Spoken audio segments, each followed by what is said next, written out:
So let's bolt the 10 billion lumen spotlight of truth on a great big aircraft and voyage 8,000 miles west-southwest from Los Angeles to a place that was once synonymous with courage, adventure, freedom, and daring do. Australia. But now, because it appears a majority of voters are kidults who want a nanny state, well, it's become an island prison. The Premier, that's an awful title, by the way. Too close to Chancellor and His Highness. The one we're going to spotlight is named Dan Andrews, and he rules over Australia's Victoria state as if he's a fucking emperor. You don't have to look too far to see what a zero Danny-boi is.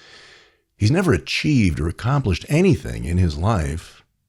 Same as every other career politician. Hey, wait a minute, I'm getting a bit ahead of myself, lest you think I'm about to unload on some hapless public servant that I just took a pick against. Let's hear from the arrogant manlet himself. So first of all, I can announce that by Friday the 15th of October, every single authorised worker that is on that authorised worker list, whether they be in Melbourne or in regional Victoria, will need to have had at least one dose of a COVID-19 vaccine. That is, if they want to continue working. If there's people that don't want this mandatory vaccine, how do we manage this? Well, then they won't be going to work. How's that for some kiss-my-ass attitude? Well, then they won't be going to work. Ooh. Remember that phrase because as far as we can tell, Danny-boi, and that boy is spelled B-O-I, well, he's never done a real day's work in his meaningless life. Where do punks like Dan Andrews come from? Well, think back to high school. Remember the kids who were always off to the side, giving everyone creepy looks? Not only were they not quarterbacks, they couldn't even make the chess team or the mathletes or anything, mostly because they were annoying, creepy people. Then they discovered student government. A silly time suck that only the dippiest dipshits went out for. They knew then as now that apathy about government ran higher than in any other field, and no one need attract more than a few suckers and put up a few posters, and you could be elected something. Once they figured out that with zero skill or talent, they could lay claim to a title and a soupçon of authority, well, that's when they saw their career paths. Then, when they got themselves into actual government and saw the perks and the Cadillac benefits and the total lack of accountability, as well as salaries that are often way more generous than the private sector counterparts, well, they'd found a home like a tick on a hound. With the exact same purpose, to suck blood and do nothing else. Well, spew bullshit about how hard they fought for this legislation or that. They're always saying how they fight. But you've never seen one with a busted jaw or a fat lip, have you? No. So that's where they came from. If there's people that don't want this mandatory vaccine, how do we manage this? Well, then they won't be going to work. Okay. It's very, very simple. It's very simple. We want to open the place up. I'm not taking lectures on freedom. So, Danny-boi isn't taking any lectures on freedom. He'll do the lecturing. And the servants, that would be the people of Victoria, they damn well better listen tight. He's laying it down, running his catamite mouth with the bad teeth and tough guy talk. Not just telling it like it is, but how it's gonna be, because chinless, chestless, text-neck Danny-boi Andrews is in control of the unfortunate citizens of Victoria, where it seems the kidults outvoted the adults. Besides being an imperious blustering puke, is Danny-boi also stupid? Has he not heard that big pharma fabricated term, breakthrough infection, which is just a smokescreen way of saying the vaccine, well, it doesn't always work as promised. Somehow they've gone from 100% safe and effective to, well, you can still spread it. You can still catch it. You can still get real sick, and if you do, you might die, but you won't die as fast. We've actually seen those rationalizations. Yes, we have. Quick aside here, lest anyone think this show is anti-vax. It is not. What this show is pro-truth. In fact, the Patreon page clearly states that truth lives at the Take No Shit Dojo, from whence this show emanates every week. And the truth is, plenty of my friends have had the jabs with no ill effects. And if the shots protect them as was promised, that's great for them. May they live long with robust health. But when some other friends had some nasty reactions, and then 2 people I know were fully vaxxed and died of the Wuhan virus with no comorbidities, well, that raises 2 important questions. First, how often does this happen? Because I don't know scads of people. I probably know fewer people than you do. What are the odds that 2 of them contract the virus and die, even though vaccinated? And the second and more obvious question is, do these shots work? Well, let's hope so. But if they worked as well as promised, why are both Pfizer and Merck soon to market pills designed to stop COVID in its tracks without a vaccine? The nation of Israel is 98% vaxxed, Pfizer vaxxed, and everyone's still getting sick. What's up with that? That trend is holding here in the USA. Many regions with the highest vax rates are also the ones with the most infections and hospitalizations. How can that be? More and more, we are seeing the fully vaxxed getting fully dead. Maybe there's some other medical protocol necessary for true protection. Cross your fingers or hop on one foot for an hour after the jab. Lots of medicine labels say shake well before using. Maybe jumping around like a flea in a jar will wake up those antibodies. Let's grab a quick listen again to the little DIctator down under. Will there be exemptions? I know you've just said there's a lot of... No, there'll be detailed consultations, and I'm not looking to exempt anyone. I think I'm in the business of encouraging, and where necessary, through orders signed by the Chief Health Officer, mandating people getting vaccinated where they pose a significant risk. Hear that? The reporter asks Danny-boi about exemptions, and he answers, There'll be detailed consultations. What the fuck does that mean? What's a detailed consultation? Well, clearly it means absolutely nothing, because DIctator Danny-boi says he's not looking to exempt anyone. So regardless of someone's personal and unique health situation, this disgusting pile of maggot-infested rat shit named Dan Andrews is going to make them take it, no matter what. Then that ego comes out. He tells he's in the business of encouraging and mandating. Newsflash for Andy-boi. He's not in any business, and he never has been. Typical of his ilk, the career politician, according to Wikipedia, Andrews has never held a real job.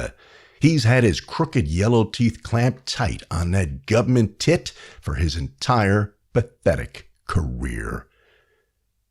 Danny got his degree in politics and classics and immediately secured a job with another lefty politician named Alan Griffin. Wonder if he was Griffin's towel boy or cabin boy. Danny-boi has his own website, and it is a symphony of bullshit. Mostly it's Danny and his family. Oh, he's such a regular guy. He's just like everybody else.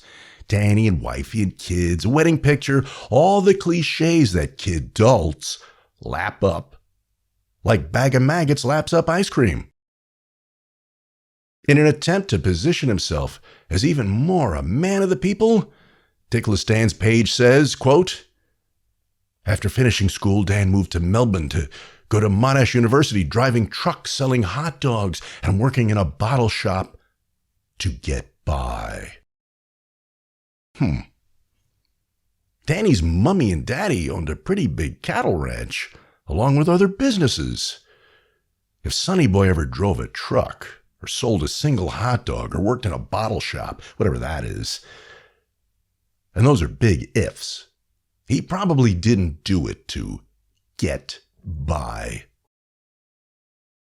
And Danny's having no problem getting by now as premier of his very own prison colony. He's collecting a salary of $441,000 a year. He's destroyed thousands of businesses and thousands of lives with his endless lockdowns and capricious regulations. But Danny-boi, like all political scum, gets paid no matter what. Unless or until something really special happens, something truly cataclysmic, something more earth-shattering than a manufactured virus with a 99+ survival rate. No, something like a nice world war. Does Danny-boi know anything about history? Maybe not. Because history repeats for the simple reason that people, the essence of people, has never changed and never, ever will. And at some point, when their soft bellies are empty for days or weeks at a time due to war, depression, or famine, all of which can be triggered by dictators and the instability they create, well, that's when people can get really fucking nasty. It happened in 18th century France. They had those guillotines slicing 24/7 for guys that had done far, far less to the people than Dan Andrews. The gutters of France were running with blood after they beheaded 17,000. They executed another 25,000 by other means. But you don't have to go back that far in time to see what people are capable of when they feel fucked over by leaders. Besides, all those depictions of French violence, well, they're in woodcuts and pen and ink drawings, and no matter how accurate or graphic, they lack the impact of photography. Since it seems globalism has really taken hold, perhaps there should be a global mandate that every politician must view a certain video before they're allowed to take office, whether it's some city council parasite in Los Angeles to a president or a premier. The title of that video would be The Mussolini Treatment. It need not run more than 5 minutes. Show Benito taking power in 1922, when some gutless king appointed him prime minister because civil war was at hand. Does that sound a bit familiar? Then show Benito hailed as a savior, a unifier. Ooh, where have we heard that term before? Show Benito signing legislation for massive infrastructure projects that the country really couldn't afford. But what did Benito know of economics or budgets? He was a socialist fascist. It's always other people's money those guys waste. The video would quickly cycle through Mussolini's years as hero, ticker tape parades in his honor, nation building in Libya, joining forces with Hitler, another famous socialist. But then it would get to the good part, which has plenty of graphic photographs and even some movie footage depicting the end of a dictator. First, they shot him and his girlfriend, but it happened without witnesses near Lake Como, which isn't very heavily populated. They wanted to make a bold statement, so they hauled the bodies to Milan and threw them on a heap in the piazza. There, for quite some time, people spit and pissed on those bodies. Who knows? Maybe somebody dropped a deuce on Il Duce. They also threw garbage on them, shot them, stomped them, even kicked them around the square for a while like human soccer balls. An American eyewitness described the crowd as, quote, sinister, depraved, and out of control, unquote. That eyewitness left out one key descriptor. That crowd was innately human. You piss people off enough, and they are capable of anything. Once they wore themselves and their rage out, they hung Mussolini and his girlfriend upside down on meat hooks, way high up, so everyone could see them. There was no banner, but had there been one, it would probably have said, "Fuck us over, this is what you get." Wonder if a gutless phony punk like Dan Andrews viewed that video, if he'd have tempered his decisions about lockdown and lockouts. Wonder if he'd still talk so tough, beat his sunken chest, be such an arrogant little prick. Italy had a powerful police state, same as Victoria, Australia. Seems they weren't around when Benito needed them. Where could they have been? I was going to turn the spotlight on Scum, on another leader, not even an elected one, a political appointee, U.S. Secretary of Health and Human Services, Javier Becerra. One would assume, a kid might assume, a guy like that would have some medical background, but they'd be wrong. He has absolutely none. He's no more qualified for that job than somebody flipping burgers. Well, that's untrue. Flipping burgers is a real job, and Becerra's never had one of those either. Another career politician appointee. But just like Dan Down Under, Javier's got that dictator mojo working real good. Here he is telling us how government gives us our freedom. We are America. We try to give people as much freedom and choice as possible.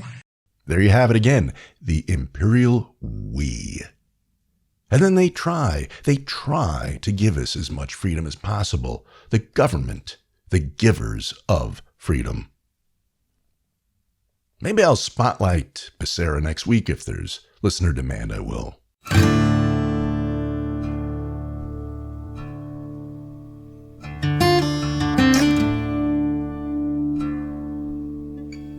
Hey, thanks for hanging with me once again. It's always great to be with you. The censorship gets more pervasive and intense every day, so if you like what you just heard, you can help me keep this Truth Outpost operational. Go to thatlarryshow.com and click the Patreon or PayPal buttons and support the show. If you don't want to use those channels, there's a P.O. box right on the same page. There are many who would love to see this show disappear.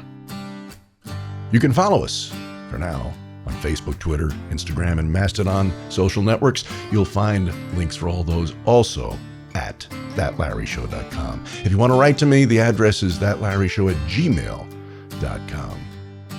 My friends, things have gotten this bad because so many of us failed to vote, to scream, and to act. Get loud, stay strong, and take no shit.